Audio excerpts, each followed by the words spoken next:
ಮೂಕಾಂಬಿಕೆಯ ಸನ್ನಿಧಿಯಲ್ಲಿ ಜೋಸೆಫ್ ವಿಜಯ್ ಅವರು ಶತ್ರು ಸಂಹಾರ ಸಂಕಲ್ಪವನ್ನ ಕೈಗೊಂಡಿದ್ದಾರೆ. ದೇವಿಗೆ ಬೆಳ್ಳಿಯ ವಿಜಯ ಖಡ್ಗವನ್ನ ಸಮರ್ಪಿಸಿದ್ದಾರೆ ತಮಿಳುನಾಡಿನ ಮುಖ್ಯಮಂತ್ರಿ ವಿಜಯ್ ಅವರು. ಪ್ರಧಾನ ಅರ್ಚಕರಾದಂತಹ ರಾಮಚಂದ್ರ ಅಡಿಗರ ನೇತೃತ್ವದಲ್ಲಿ ಶತ್ರು ಸಂಹಾರ ಸಂಕಲ್ಪವನ್ನ ನಡೆಸಲಾಗಿದೆ.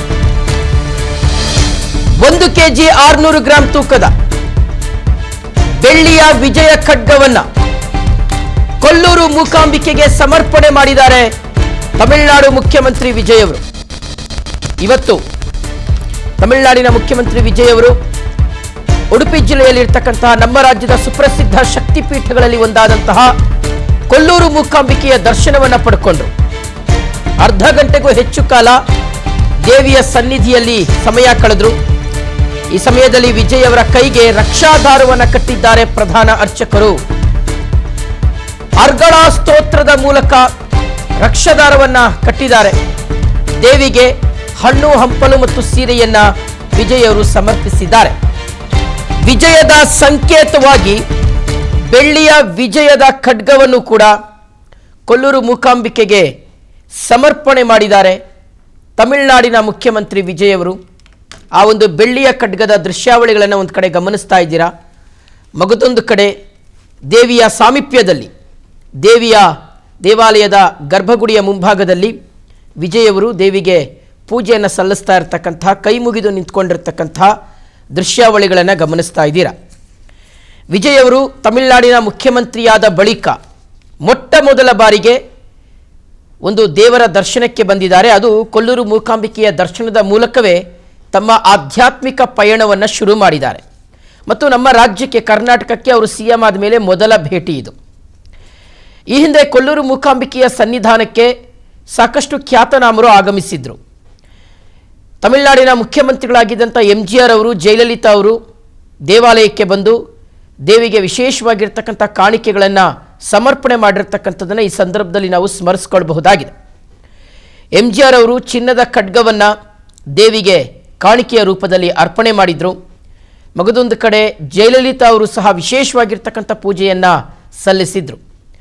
ಬರೀ ಇವರಿಬ್ಬರು ಮಾತ್ರ ಅಲ್ಲ, ತುಂಬ ಜನ ಜನಪ್ರತಿನಿಧಿಗಳು, ವಿವಿಧ ಕ್ಷೇತ್ರಗಳಲ್ಲಿ ಸಾಧನೆ ಮಾಡಿರ್ತಕ್ಕಂಥ ಗಣ್ಯರು ದೇವಾಲಯಕ್ಕೆ ಭೇಟಿ ಕೊಟ್ಟು ದೇವಿಯನ್ನು ಸ್ಮರಿಸಿದ್ದಾರೆ, ದೇವಿಗೆ ಪ್ರಾರ್ಥನೆ ಮಾಡಿದ್ದಾರೆ, ಪೂಜೆಯನ್ನು ಸಲ್ಲಿಸಿರ್ತಕ್ಕಂಥದ್ದು. ಇನ್ನು ವಿಜಯ್ ಅವರು ಬಂದಂಥ ಸಂದರ್ಭದಲ್ಲಿ ವಿಶೇಷವಾಗಿರ್ತಕ್ಕಂಥ ಒಂದು ಉಡುಪಿನಲ್ಲಿ ಬರೋದಲ್ಲದೆ ದೇವಾಲಯದ ಸಂಪ್ರದಾಯದಲ್ಲಿ ಏನಿದೆಯೋ ಅದೇ ಒಂದು ಸಂಪ್ರದಾಯವನ್ನು ಪಾಲನೆ ಮಾಡ್ತಾ ಅವರು ತಮ್ಮ ಅಂಗವಸ್ತ್ರವನ್ನು ಕಳಚಿಟ್ಟು, ಅಂದರೆ ಮೇಲಿನ ಶರ್ಟನ್ನು ಕಳಚಿಟ್ಟು ಒಂದು ರೆಡ್ ಕಲರ್ ಶಲ್ಯವನ್ನು ಹೊದ್ದುಕೊಂಡು ದೇವಿಯ ದರ್ಶನಕ್ಕೆ ಬಂದಿದ್ದಂಥದ್ದು ಬಹಳ ವಿಶೇಷವಾಗಿ ಕಂಡುಬಂತು.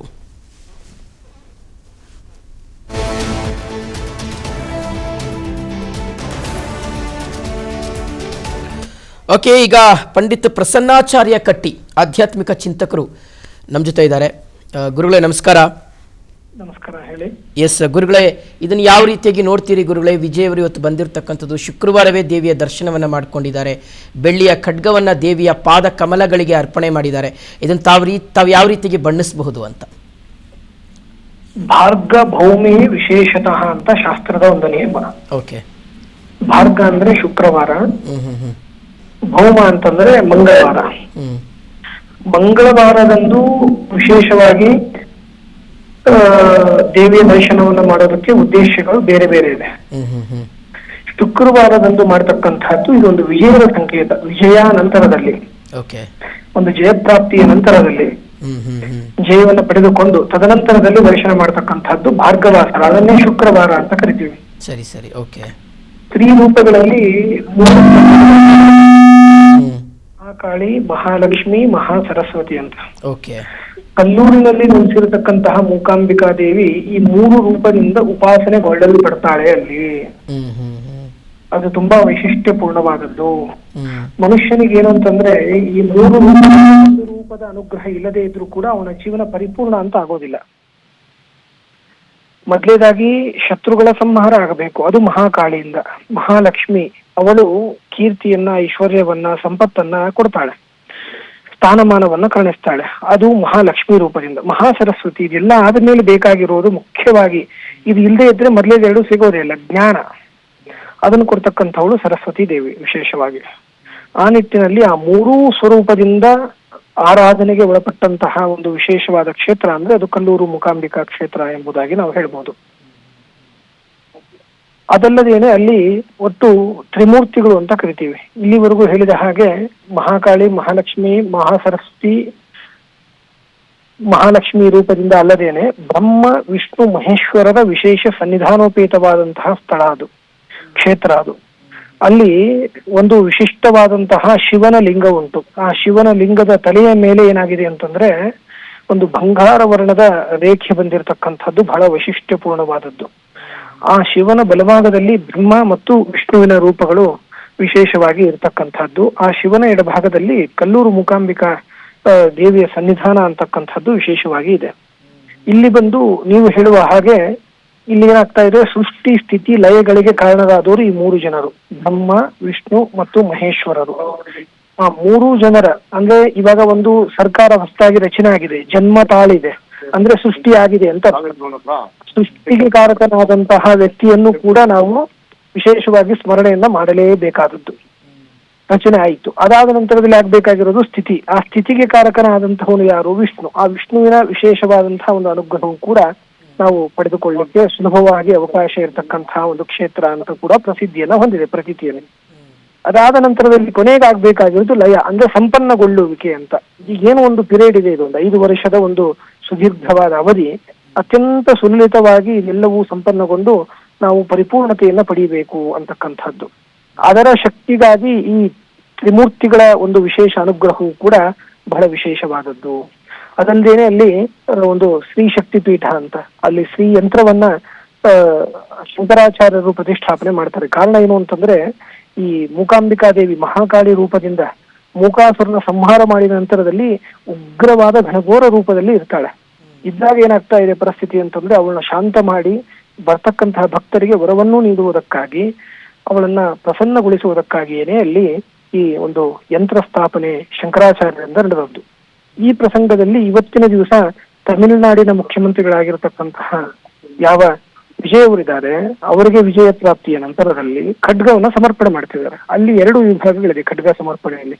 ಒಂದು ಖಡ್ಗದ ಧಾತು ಯಾವುದು ಅಂತ, ಅವರಿಗಿರೋ ಶಕ್ತಿಗೆ, ಅವರಿಗಿರೋ ಶ್ರೀಮಂತಿಕೆಗೆ ಬಂಗಾರದ ಖಡ್ಗವನ್ನೇ ಕೊಡಬಹುದಾಗಿತ್ತು ಅವರು. ಆದರೆ ಅವರು ಕೊಟ್ಟದ್ದು ಬೆಳ್ಳಿ ಖಡ್ಗ. ಆ ಬೆಳ್ಳಿ ಖಡ್ಗ ಕೊಟ್ಟಿರುವ ಉದ್ದೇಶವನ್ನ ನಾವು ಶಾಸ್ತ್ರದ ತಳಹದಿಯಲ್ಲಿ ಅರ್ಥ ಮಾಡಿಕೊಳ್ತಕ್ಕಂಥದ್ದು.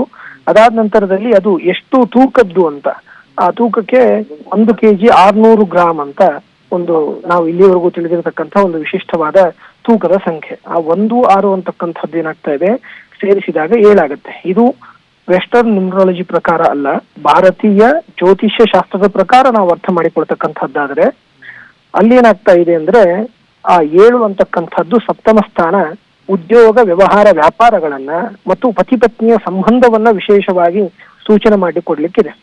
ಇವರಿಗೆ ಸಿಕ್ಕಿರತಕ್ಕಂತಹ ಸ್ಥಾನಮಾನದಲ್ಲಿ ಅವರ ಕುಟುಂಬಕ್ಕೂ ರಕ್ಷಣೆ ಆಗಬೇಕು ಮತ್ತು ರಾಜಕೀಯದ ಸ್ಥಾನಮಾನಗಳಿಗೂ ಕೂಡ ವಿಶೇಷವಾದ ಸಂರಕ್ಷಣೆ ಆಗುವ ಉದ್ದೇಶದಿಂದ ಆ 1 kg 600 ಗ್ರಾಮ್ ಅಂತಕ್ಕಂತಹ ಒಂದು ವೈಶಿಷ್ಟ್ಯಪೂರ್ಣವಾದಂತಹ ಸಂಖ್ಯೆಯುಳ್ಳ ಒಂದು ತೂಕದ ಖಡ್ಗವನ್ನ ಅಲ್ಲಿ ಸಮರ್ಪಣೆ ಮಾಡಿದ್ದಾರೆ. ಇದು ಒಂದು ಭಾಗ.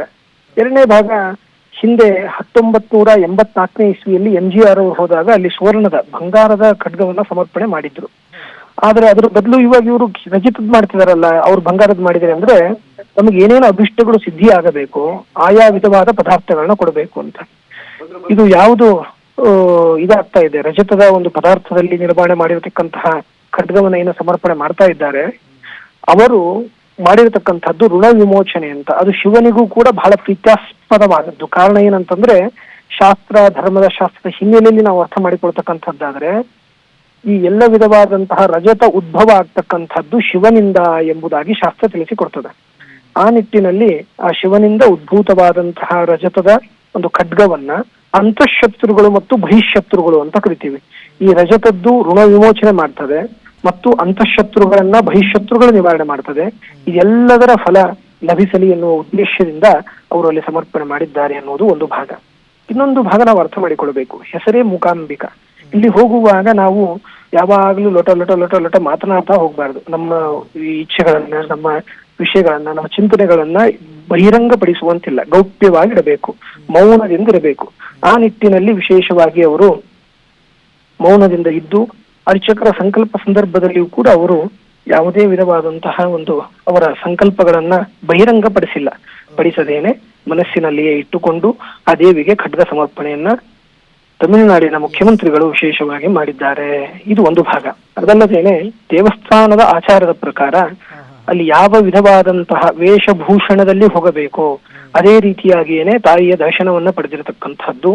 ಆ ಸಂದರ್ಭದಲ್ಲಿ ವಿಶೇಷವಾಗಿ ಒಂದು ರಕ್ತವರ್ಣದ ವಸ್ತ್ರವನ್ನ ಮೈ ಮೇಲೆ ಹಾಕಿರ್ತಕ್ಕಂಥದ್ದು. ಪ್ರತಿಯೊಂದಕ್ಕೂ ಕೂಡ ಒಂದು ದೇವಿಯ ಶೀಘ್ರ ಅನುಗ್ರಹ ಪ್ರಾಪ್ತಿಗಾಗಿ ನಡೀತಕ್ಕಂತಹ ಪ್ರಕ್ರಿಯೆಗಳು ಹಂತ ಹಂತದಲ್ಲಿಯೂ ಕೂಡ ಅವರು ಅಲ್ಲಿಯ ಅವರಿಗೆ ಹಿಂದೆ ಹೇಳಿರತಕ್ಕಂತಹ ಹಿರಿಯರ ಸಲಹೆ ಸೂಚನೆಗಳನ್ನು ತೆಗೆದುಕೊಂಡು ಸುಸಜ್ಜಿತವಾಗಿ ನೆರವೇರಿಸಿದ್ದಾರೆ ಎಂಬುದಾಗಿ ಅರ್ಥ ಮಾಡಿಕೊಳ್ಳಬೇಕು. ಓಕೆ ಗುರುಗಳೇ, ಎಸ್ ಥ್ಯಾಂಕ್ ಯು ಗುರುಗಳೇ, PNS ವಿಸ್ತರಣೆ ಜೊತೆಗೆ ಮಾತನಾಡಿದ್ದಕ್ಕೆ ಥ್ಯಾಂಕ್ ಯು.